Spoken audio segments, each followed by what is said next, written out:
June 14th, Herber. There's some issues with your irrigation that I wanted to address with you.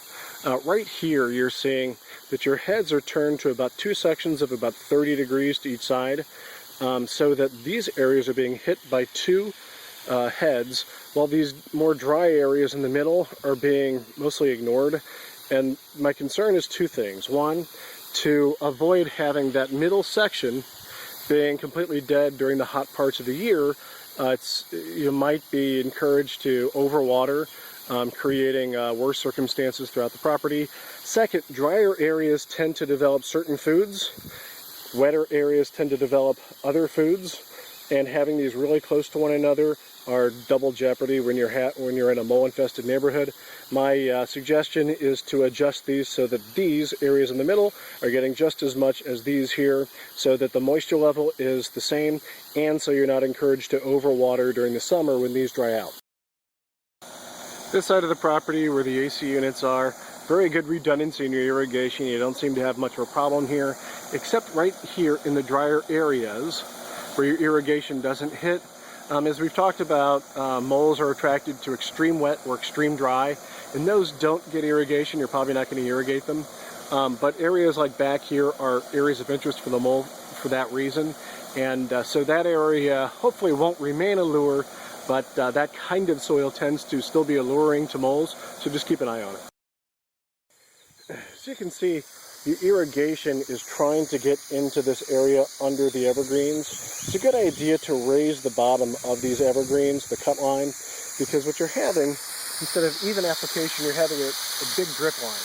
So all the moisture is hitting here instead of being distributed evenly throughout its zone, creating a really wet area here, really dry in there. This may not be a problem area in terms of infestation, but it has the makeup for it to be a problem area. So just so that you know that that's the kind of thing that you want to keep an eye on, avoiding these drip lines and avoiding really wet right next to really dry, which is very attractive to moles. There are a lot of instances where your irrigation is set to a little bit of a stream. This is a popular setting for irrigation, guys, but it tends to create an imbalance of moisture in the soil. They're relying on redundant patterns, watering each other's voids. But when you have circumstances like in the zone, I believe 5, the first zone for the backyard, where probably 70% of the waters drop into about 20% of the area, maybe 30% of the area, you tend to sort of like throw in a bunch of hula hoops in the middle of the yard and expecting for all of the sides of the hula hoops to cover that surface. It doesn't really happen that way. It's a good idea just to mist these down a little bit. It's an easy process of just sticking your key in there or an Allen wrench, turning a little bit to more of a mist. That way you're getting as much water here as you are at the end of the zone and having even moisture throughout the property. Two things again, it balances out the moisture. Secondly, it avoids these drier areas that you may have in July and August, which may encourage you to overwater in the season. Throughout your beds, you have areas that are really wet because irrigation's landing here nicely, right next to areas that are really dry. We've already gone over how this kind of contrast, even those conditions alone, can be contributing to infestation, but the contrast is really tends to be a problem for people in an infested neighborhood.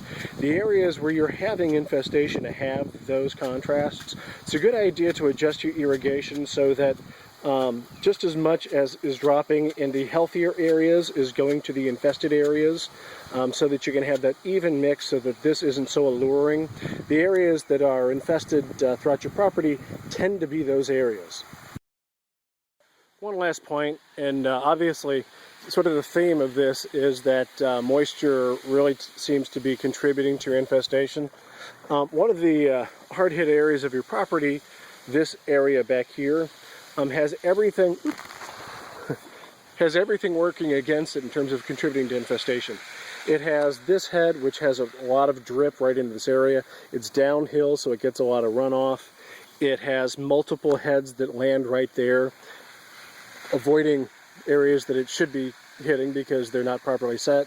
And it's a bedded area which is designed to retain water, and it's heavily shaded. all of this works against you, and all of this illustrates how moisture control really can play a part in this. This is a badly infested area.